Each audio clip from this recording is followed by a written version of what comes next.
Why wait to see if you'll get something you like this Valentine's Day when you can go to BlueNile.com and find something you'll love? Whether you're looking to treat yourself to a little winter sparkle or show a galentine how much you appreciate them, Blue Nile offers a wide selection of high-quality designs, expert guidance, and free 30-day returns for the ultimate peace of mind. You can even design your own jewelry. Right now, save up to 50% at BlueNile.com. That's BlueNile.com.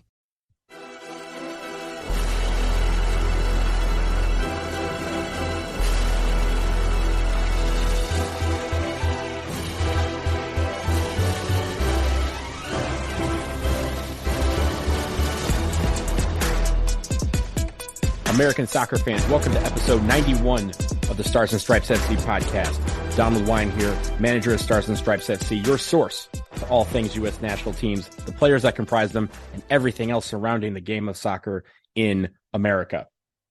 Last week was a pretty interesting week in the land of the United States men's national team. Obviously, we need to talk about and really sum up and kind of figure out what's next from the fallout from the Gregg Berhalter versus the Reynas. I mean, there was a lot going on. We need to go through it all. And I know you guys have been talking about it all week. I know I've been talking about it all week with my friends, anyone else who casually watch soccer. They've all been involved in this madness, this kind of soap opera that has kind of unfolded over the last week or so. So we will start with the recap of everything that's happened. And there's a general timeline. And the issue with this timeline is, despite what has happened in the last week, you kind of have to go back to the World Cup. You have to go back to before the World Cup, because that's kind of where this timeline starts. As we know, and again, this, we either know this information or it's been confirmed by one of the parties, or has been, something that has been indicated in the media by several sources. So we'll start before the World Cup. The team gets to Doha, and of course, Gio Reyna is part of the team. Gregg Berhalter is the coach. And at some point during the initial training camp before the World Cup, Gregg informs Gio of his role at the World Cup, and that his role at the World Cup would expect to be limited. Now, we don't know what limited means, and we'll talk about some of the culpability for some of these people going on, but he was told that his role was going to be limited. And Gio, as a then almost 20-year-old, reacted poorly to that. He kind of sloughs off in training. He gets lazy. He doesn't do the job that he's there to do in preparing for the World Cup. That leads to a locker room situation. Everyone talked it out. Whatever we want to believe, whether he was almost sent home, players standing up and really expressing their disappointment in what he's doing. It was behind closed doors. And that was supposed to be the end of it. Now, we as fans did not know what was going on when Gio did not appear in the game against Wales, the very first game, the opener for the U.S. men's national team at the World Cup. He benches him. After the game, he says, hey, he picked up a knock. He's injured, but we hope he'll be ready to go against England on Friday. But then Gio kind of says right after that to the media, hey, I was 100%. I'm ready to go, and I hope to play on Friday. It was a coach's decision why I didn't play. So that obviously got a lot of people talking about what the real deal was, and whether he was injured, whether he was not, whether it was a coach's decision, whether it wasn't, people kind of choosing sides, Eric Ronaldo weighing in on things. And now at this point, what we don't know is that Gio, whether it was before this Wales game or during this Wales games, after Wales game, we don't know when it started. But Claudio Reyna, his father, obviously a U.S. men's national team legend, he starts sending text messages and also contacting U.S. Soccer Federation leaders. And the rumor and the report, according to ESPN, was that he was threatening to reveal sensitive details about Gregg Berhalter that could take him down. Now, we know that he was talking to Ernie Stewart and Brian McBride. Ernie Stewart is the U.S. Soccer Sporting Director. Brian McBride is the U.S. men's national team general manager. They obviously, all of these guys are really good friends. They all played together back in the day. And Claudio apparently is texting and trying to talk to them about getting Gio more time at the World Cup. Now, we don't know all this. We, at this point, as fans, this has not come out in the public as fans at this point. This is what's going on behind the scenes. So the U.S. continues. Gio does appear against England. He does appear in the second half of the round of 16 game versus the Netherlands, which is where the U.S. exited the World Cup. That was on December 3rd. Now, the U.S. comes home from the World Cup, and Gregg Berhalter, I guess, had already pre-scheduled a conference that he was going to attend. And it was a leadership conference. I don't know if he agreed to this after he got home from the World Cup or before, but either way, he spoke at this leadership conference. This leadership conference was supposed to be a conference where anything that was said was off the record and that wouldn't be displayed to the public. He tells a story about, he's asked a question about when leadership was used successfully in a team situation. And he, without naming any names, talks about at the World Cup that a player was almost sent home, that he wasn't performing up to expectations, and he wanted to send him home, or at least there was talk about sending that player home. The player then basically was told that he had to apologize to the team in order to be able to stay, and the team, one by one, according to the Berhalters, one by one stood up and said, hey, you're not performing up to expectations, get it right, do better. And that it was settled by the players that he would be able to continue. He apologized to the team. They all said their piece, and his effort picked up from there. And Gregg was trying to use this as a example of something where leadership can be successful in turning around the quality of a teammate's effort. And the issue with what he said was that it became public. The leadership conference, in their notes that they sent out on December 11th, they sent out these notes, and it included this information and this story. Obviously, that story then became the news. And of course, he didn't name any names. So at that point, we as fans are still trying to figure out, but a lot of people were suspecting different players. The very next, or I guess later that night, I would say, some media outlets reported that it was Gio Reyna. That was the topic of Gregg Berhalter's comments. That's when the whirlwind kind of started. But what we don't know is that at that time, Danielle Reyna, who is a former women's national team player and also Gio's mom, she calls Ernie Stewart, and it's unclear whether she and Claudio did it, but she admits that she called Ernie Stewart and tells him about an incident involving Gregg Berhalter and his then girlfriend, now wife, Rosalind, from 1991. And in this incident, it was a scene where they both were in college. They all went to UNC together. They were out drinking, and Gregg and Rosalind get into a fight. And somewhere in this midst, Gregg kicks Rosalind in the legs. A domestic violence incident. Now, this had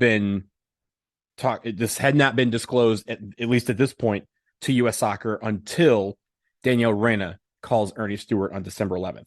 In response to that, U.S. Soccer starts an internal investigation looking into the incident between Gregg and Rosalind. Of course, we don't know what's going on at this point. The next day is December 12th, and at that point, all we know is that Gio was the player that was almost sent home from the World Cup for acting out. Gio confirms that Gregg was talking about him, that he was the player that, was told to get it together, that, whatever. So Gio confirms that he is the guy that Gregg was talking about. So now the public focus is on this Gio Gate. And we even summed that up at starsandstripesfc.com. There's a lot involved, even to that point. But we don't know anything else that's going on in the public eye.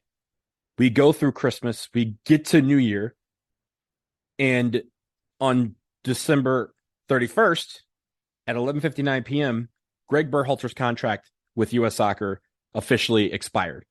And the U.S. men's national team officially had a coach that was out of contract. Now we flash into January 1st, and most people are asking, hey, what's the story with Gregg Berhalter? Is he coming back? Is he not? Are we interviewing other players? What's the deal? And there's nothing from U.S. Soccer. And at that point, a lot of people were saying, why aren't they saying anything? Well, we found out on January 2nd why they weren't saying anything. And that was because Gregg Berhalter, who at that point formed a Twitter account. He didn't have Twitter at that point, but he formed a Twitter account to release a joint statement with him and his now wife, Rosalind, that outed him about the story that Danielle Reyna shared with U.S. Soccer. He gives some details as to how this transpired. He said that he kicked Rosalind in the legs, that it was something that he immediately regretted. She wanted nothing to do with him for several months, and he went to counseling on his own. He went to, do the things that he needed to do to become a better person. And it was Rosalind who 7 months later, after talking to her family and her friends, of which Danielle was one of them, she decided to take him back. And since then, that was in 1981. Since then, they've been married 25 years. They have 4 kids, and nothing of this sort this sort of incident has reoccurred. So he said this, and U.S. Soccer at that point released a kind of a statement at the same time that said that not only was Gregg under investigation for the incident from 1991, but that in the course of investigating this, they found that multiple people within U.S. Soccer were contacted by outside individuals. That's how they quoted it, outside individuals. And they were investigating that as well. So obviously U.S. Soccer, from the public eye, U.S. Soccer knew about this story or about this incident, and they had been investigating it for, the better part of 3 weeks. And that's why we hadn't heard any information about who the next coach was going to be, or if Gregg was going to be retained. And the question at that point on everyone's minds was who dimed up the story? Well, the next day, January 3rd, we find out that it was Claudio and Danielle Reyna who had been the people to, quote, try and take Berhalter down with this particular story. And they revealed, Danielle Reyna put out a statement, Claudio put out a separate statement kind of confirming what Danielle was saying. Danielle basically said that she was, upset that Gio wasn't getting time at the World Cup. And when she heard Gregg's comments come out on December 11th, she decided to let U.S. Soccer know about this incident from 1991. Now, Gregg in his statement says that he had told some friends, he had told family about the incident, kind of owned up to it in a way. And of course, Danielle would have been one of those people. Presumably, Claudio might have been one of those people, because this story is where the layers begin. As many of you have now know, Danielle Reyna and Rosalind Berhalter were college roommates and teammates and best friends. Gregg Berhalter and Claudio Reyna were not only U.S. men's national team teammates, they were high school teammates. They were middle school teammates. Gregg Berhalter's club soccer coach was Claudio Reyna's dad. These two families have been best friends for about 30 years. I mean, their kids, Gregg Berhalter and Claudio Reyna were the best men at each other's weddings. Gregg has known Gio his entire life. And for it to come to a resolution, it's clear that this was used to try and get Gregg Berhalter out of the U.S. Soccer men's national team head coach position. And that's where this story just, obviously blew up. It became, Hatfields and McCoys, whatever you want to call it. But it was a serious, just wow. Like, it's hard to explain what this whole thing was. And again, it started with Gio being told that he was going to have a limited role at the World Cup.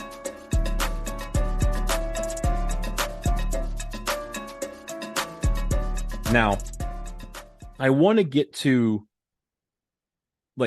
what I think, and obviously these are just my thoughts. If you have thoughts, obviously chime in on the comments on the post for this on starsandstripesfc.com. You can email me, starsandstripesfc, SSFC podcast at gmail.com. But we need to talk about like where blame kind of is thrown out in this, because everyone has some blame in this. Everybody, with the exception of one person, really. Let's start with that. Rosalind Berhalter. There's no reason why her name has been thrown in the mud. There's like no reason. It was an incident that was between her and Gregg, and it was something that it was her story to tell, as Gregg Berhalter said. It was her story to tell because it was she's the victim here.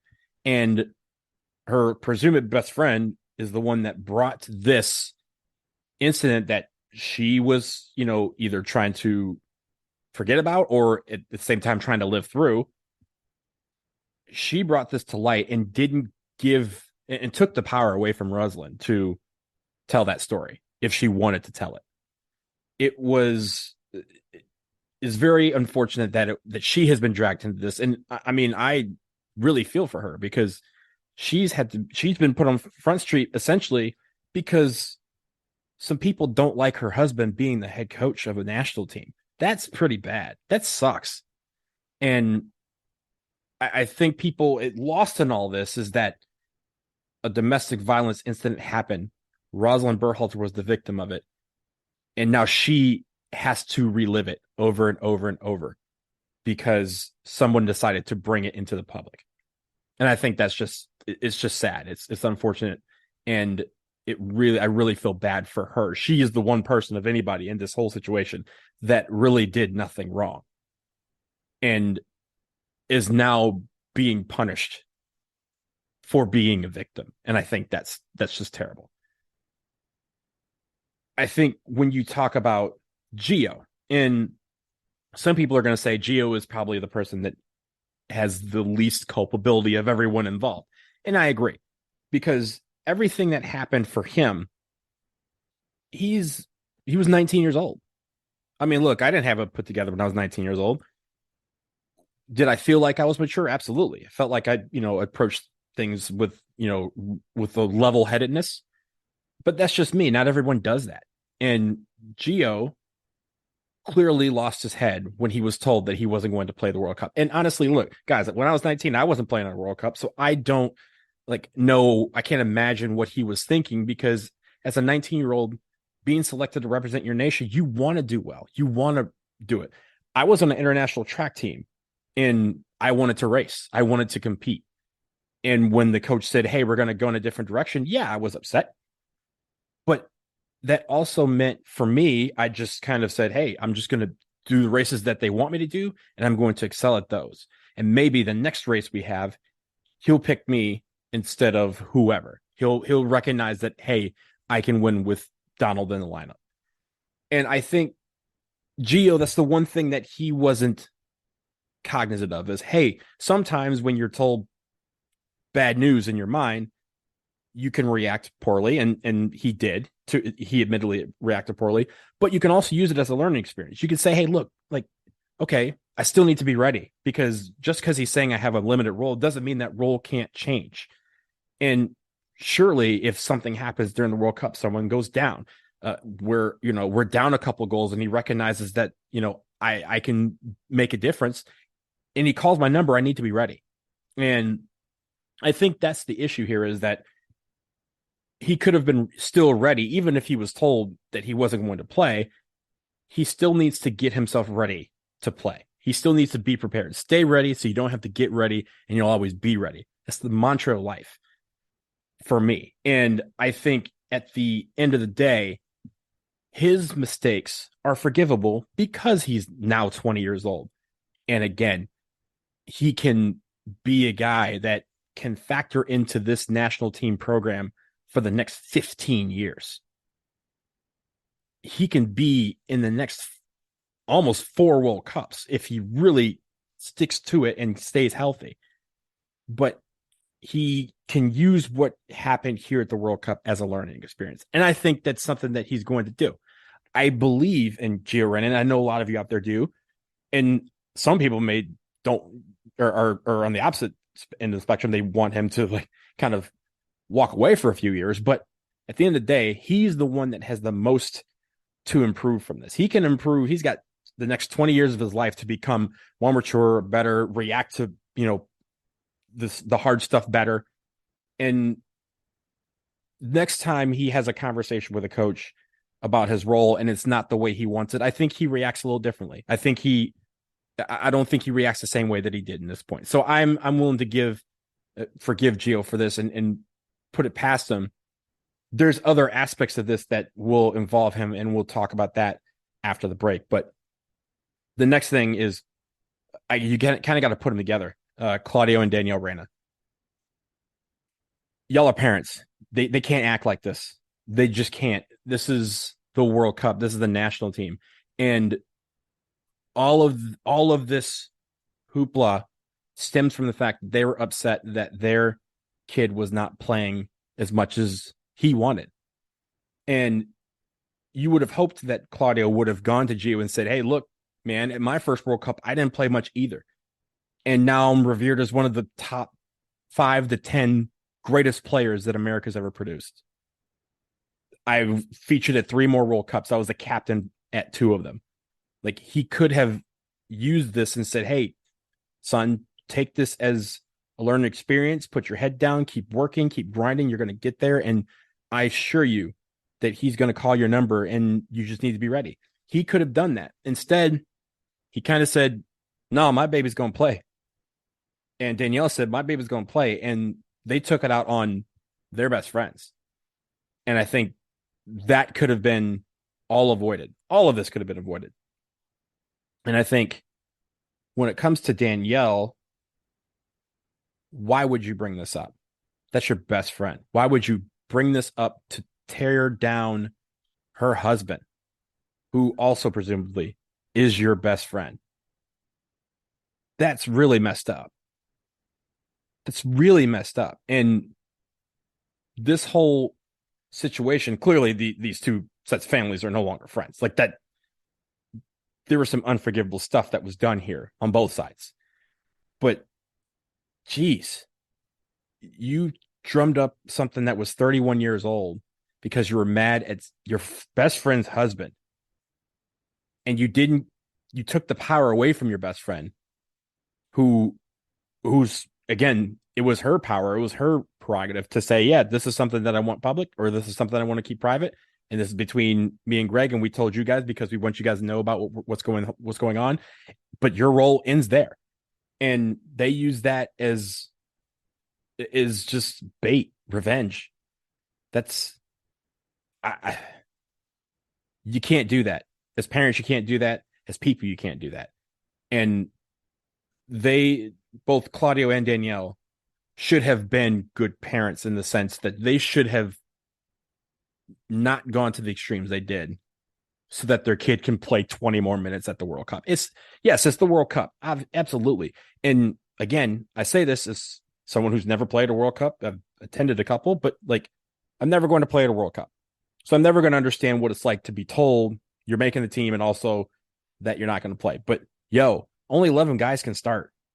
15 guys are on the bench and 15 guys think they can play. 15 guys think they can be on the field and make a difference. But the coach can only pick 11 of them to start. And he can only pick, at this point, 5 more, 6 more to come off the bench. And Gio actually played at this World Cup. He played more, I think, than Claudio Reyna did at his first World Cup. So there's something to be said there.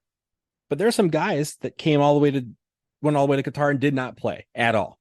Not a second. And you didn't hear them expressing their frustration. They probably were frustrated, but they didn't express that the way that the Reynas did. And it's not a given. It is not guaranteed that you have a start. You are not destined to start, and you don't have the privilege, or you don't have basically the right to say, I have to start every single time, otherwise I'm going to be upset. And now what Claudio and Danielle have done is they have kind of messed up Gio's path in the U.S. men's national team program, at least from the sense of Now people, when they think about calling up Gio Reyna, whether it's Gregg Berhalter or another coach, they now have to think about, now what do I got to do to stay within the good graces of the Reynas? And that's unfair. They've taken that power away as well. And I think they should have approached this a lot differently. And if they do, we're not talking about this situation. They brought some dirty secrets that, whether you think they should have been, whether you think they should have been brought to light, disclosed or not, that's honestly not our call. That again was Rosalind's, but they brought it up because they were so upset that their baby wasn't playing that they decided to use it to try and get a coach out of his job, a person that they called their friend. It's just terrible. Ernie Stewart, Brian McBride, they have some culpability in this because they are U.S. Soccer employees, not just any. They're the sporting director and the GM. And I know they're all friends, and I get it, right? Like when you're in a position of power, you're still going to talk to your friends. But at a certain point, you have to let your friends understand, hey, that's not my call, or hey, like I'm not getting involved in that, and neither should you. That's between Gio and Gregg. Like, yo, I'm not going to talk to Gregg about getting your son out on the field. That's not what I'm supposed to be doing. I'm supposed to be running this whole program. And part of that is to let the coach do his job. And just because Gio doesn't start one game doesn't mean he's going to not start all the games. And just because he said there's going to be a limited role or whatever he put it, doesn't mean that that's not going to change. So many things happen at a World Cup, and we've all seen them. So many things happen. You think in 2014 it was in the cards for Josie Altidore to go down 27 minutes to the first match of the game? No, absolutely not. But you know who was ready? Aaron Johansson, to step on and make a difference. He tried to make a difference. Aaron Johansson was not supposed to play a lot in that World Cup, but he ended up playing at that World Cup because something happened. And Gio had to be ready, and Claudio and Danielle had to instill that in him, and they should not have been going around trying to get him on the field by other means. That's just not what you're supposed to be doing. As a parent, as a former national team player, as someone who believes in the program, you're not supposed to be doing that. And Ernie and Brian, hopefully, I mean, obviously, I don't know what they did, but you would hope they should have done what they should have done is say, yo, Claudio, we can't talk to you about this. This is not what we're here to do. We're friends, but we can't step in for this. This is Gregg's job to get our team ready. And part of that may mean that your kid has to sit, and you as parents just have to accept that. So, because at this time also, it feels like Claudio at least felt like he had the power to call two of the top guys in U.S. soccer to express his grievances. And he wouldn't have done that if he didn't think that they would listen. So they have to draw some lines and draw them very, very, very, very thick to make sure that this doesn't happen again. And then finally, there's Gregg Berhalter. Gregg, I think he was in another symposium by Harvard Business Review later on this week. He was asked if he had a chance to do it all again, would he have made the comments that he did at the other symposium? And he said he probably wouldn't have. And yeah, that's the right call, because he knows that this all stems from him kind of blabbing about it, even in the sense that he never gave up any names. He did everything he could to protect Gio by, saying he was hurt instead of being disciplined, by coming up with the circumstances without using his name. And part of that was probably because he knew him. And he probably thought, yo, I can show some tough love to Gio because I know him. And I know he'll know that it's coming from a good spot. And that was clearly not the case. But some of you out there, if your friends tell you something like, yo, you're messing up, you're going to listen to him in a different way than if a stranger told you, yo, you're messing up. Right? Like if my best friends came to me and said, hey, we need to talk to you. Like this right here, what you're doing is not right. I would listen to them in a much different way. I would take it in a much different way. And honestly, the best way for it to resonate with me is for them, it to be coming from them. And I think Gregg thought he could do that with Gio. But at the end of the day, Gregg has got to be the coach. He's got to say, hey, this is where I'm going. This is what I need to do. And this is the role that I have for you, and explain it in a way. Now, there's also the situation with Ricardo Pepi, who said he hung up on him after he was told they didn't make World Cup. And players, honestly, they got to receive the tough love. It's not personal. It's about, hey, I'm trying to get a job done. We're trying to win here. And everyone thinks they can be a part of that, but not everyone can. And Gregg had to be a better coach in that regard, and he wasn't. But also, obviously going back to the incident, domestic violence is never okay. Never. And I know he made a mistake. He knows he made a mistake back in 1991. He seemingly has grown from that. Like, we haven't heard of any incidents involving him in that have approached that. He has learned. He went to counseling when he was 18 years old. I don't know any 18-year-olds that were from my area that would willingly go to therapy and counseling to right themselves after doing something like that. And it seemed like all had been forgiven and they've lived a great life. Again, they have 4 kids. But Gregg needed to, I don't want to say in a bad way, keep his mouth shut, but he needed to remain silent on this part, because most people do not react well when things that are in the locker room leave the locker room. And sometimes you need to do it for different reasons, but it was taken care of in the locker room, and he reignited it by bringing it out of the locker room. And I think that's where he messed up. And I think he admits that if he had done it again, he would be able to, he would do it a different way, and he probably wouldn't discuss that. So, especially in a way where eventually everyone kind of figured out who it was going to be, and then it was confirmed who it was. So there's a lot of issues with everyone, with the exception of Rosalind Berhalter, at how this played out. And hopefully this recap will help kind of everyone form their own opinions about who they think is at fault, what they think should happen, what they thought should have happened. But these are, kind of my thoughts on the whole situation. There's still so many layers that we didn't even get to discuss, but I think that is the long and short of what I think about the Berhalter-Reyna scandal. So now that all of this has happened, what's next for U.S. soccer and the U.S. men's national team coaching hire? We'll talk about some of the options after a quick break. Stay tuned.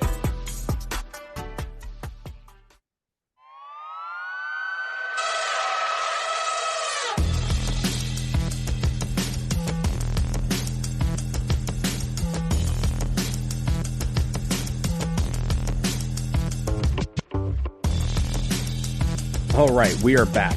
We've taken a break. And now that we've talked about everything that's happened over the last month, it's time to shift to the process of hiring a coach, because as of right now, we do have a temporary head coach.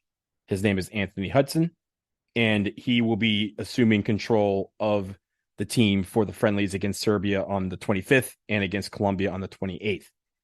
We will probably get a roster for those at some point this week, but the issue with all of this is, again, all of this occurs while, Gregg Berhalter is still a candidate to be retained as U.S. men's national team head coach.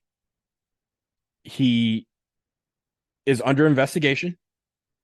And while that investigation is happening, they're going to try and look at other options and, consider all these things. But if it all ends, they said that he would again be interviewed as part of this process of hiring a coach. Now, leaving Gregg Berhalter aside, there are still plenty of candidates out there, and some of them are under contract, some of them are not, but there are some options for U.S. soccer to go in. Now, we did a kind of a poll, a vote over at starsandstripesfc.com. We asked you to weigh in on who you thought should be the next head coach as we lead into the new World Cup cycle. And there was a lot of people who voted. There's obviously a lot of options out there. Jesse Marsch was the guy who commandeered the most votes, followed by Roberto Martinez, Joachim Low, and Steve Cherundolo. Also, Jose Mourinho coming in to round out the top 5. But of some of these candidates, I mean, Jesse Marsch obviously is the head of Leeds right now. Roberto Martinez will take over at Portugal, and Didier Deschamps is re-up with France through 2026.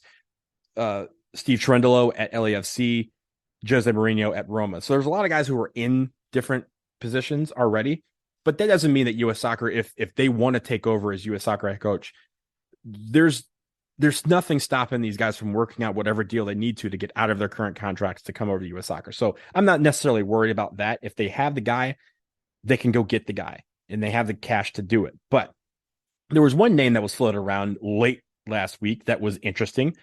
His name is Zinedine Zidane, and it was rumored just yesterday that he was approached by U.S. Soccer to gauge interest in whether he would want to interview for the job.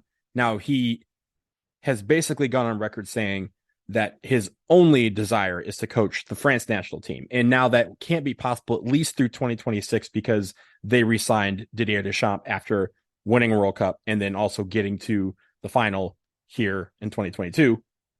So when it comes to Zidane, he's basically saying, I'm going to wait for the job that I want. And I don't mind waiting another 3.5 years to do it. So he turned down at least an approach by U.S. Soccer. Now, U.S. Soccer did not offer him the job. A lot of people were saying or quoting and saying that he was offered the job. That is not true. He was probably approached through his agent about the job and saying, hey, are you interested in talking about it? And it was probably a polite decline of, no, we're looking to, wait for the France job. He also rejected, at least he also had advances from Portugal and from Brazil. But he has said that he's going to wait for the France job. He also has talked about the fact that he only speaks French and Spanish fluently, and that he did not want to take over a club or a national team where he would have to coach his guys through a translator. And I think that's understandable, but also he's in a position, man. He coached Real Madrid to 3 Champions Leagues in a row. He's the only coach to ever do that. So he doesn't have to, he can wait on whatever he wants to do. But I think it says something that we are calling Zidane to say, hey, you interested? That's better than we did last time, right? Like, most people were upset at the fact that there was so many big name, high profile coaches on the market last time, and we didn't contact them, and we didn't talk to them, and we didn't say, hey, come in for an interview. Well, now people are upset that we went after Zidane, or at least called him. I'm not upset at that. It shows me that they're willing to think outside the box and maybe think about some high profile candidates.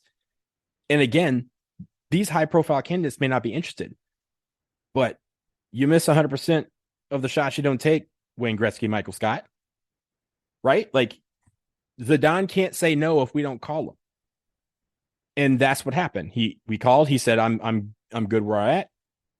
And we said, cool, on to the next one. But they need to go after some of these guys. They need to call them, because maybe one of them will say yes. Maybe one of them will say, hey, tell me more. You never know until you contact them. And I think some of these guys that are on the market, again, Mourinho might be interested. That's kind of a dicey thing. I personally wouldn't want Mourinho, but I know some people that do. Thierry Henry, Patrick Vieira, Marcelo Bielsa, I know is possibly going to Uruguay. Pochettino, these guys, and there's some other ones out there that are possible candidates, but you never know until you try. And I think U.S. Soccer needs to cast a wide net, talk to a lot of people, and then figure out what it is they want from this program over the next 3.5 years. Do they want to splash higher? Who's going to, whenever that name is announced, casual fans are like, oh, damn, we got them. That's awesome. We're not playing around for the World Cup. Because, yes, we're co-hosting the World Cup in 3.5 years.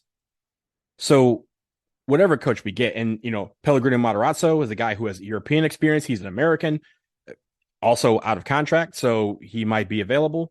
Maybe that kind of guy. Maybe we're looking in MLS to a Brian Schmetzer or a Jim Curtin.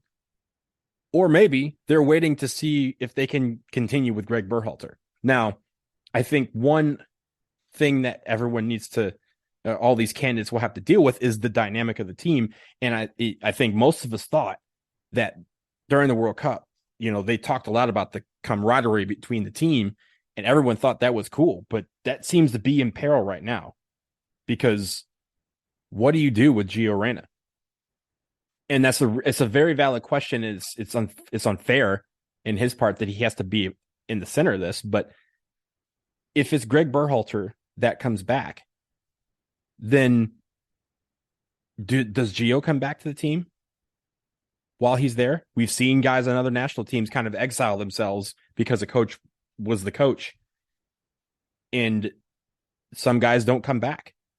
Or it takes a long time, and then all of a sudden, like, the coach gets fired, and then they rejoin the team. So what happens with Gio if Gregg gets hired? Will he call him in? What will his teammates do if Gio Reyna gets called into a camp by any coach? Are they going to have conversations? Because I'm sure they will, about how this dynamic needs to continue and how the camaraderie that they had presumably built during the World Cup needs to continue, and that outside influences, including parents, cannot get involved in that. And again, that may not be on Gio, and we don't know how much of all of this that Gio knew about, but he clearly told his parents that he wasn't going to play a lot of the World Cup, and that's what stemmed all of this. And now we have a situation where he has to worry whenever he does get called into a camp. If Gregg is not retained, no matter what you thought of his performance at the World Cup or his performance as a head coach, the problem is that it will be tied to this investigation. It will be tied to this scandal. And people will say, you didn't bring him back because you basically chose Gio Reyna over him. If Gregg comes back, you're choosing Gregg over Gio. And that's an unfortunate situation that U.S. Soccer is in. And that's an unfortunate situation that we have to kind of contend with as fans for the next 3.5 years. If it is Gregg Berhalter, if it's some other coach, again, still the dynamic of whenever Gio gets called in, this will come back up, especially the first time he gets recalled.